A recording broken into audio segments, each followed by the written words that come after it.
Hi, welcome to HardReset.Info. In front of me, Canon TS3452, and now I'm gonna show you how to fix paper jam on this device if you have paper jam.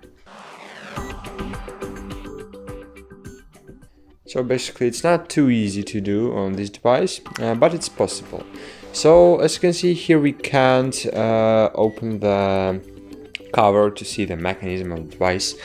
But we can open this door, and if you have paper jam, so it's very possible, now I'm going to show you very well, so it's very possible that you will see here your jammed paper, and you can just pull it out if you see it, but if you don't, it's possible to open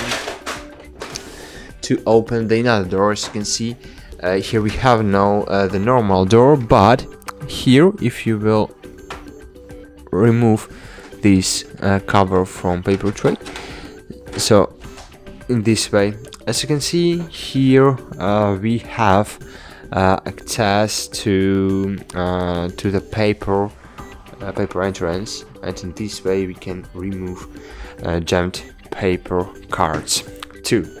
So that's it. Thanks for watching. Like this video, subscribe to our channel, and bye. See you.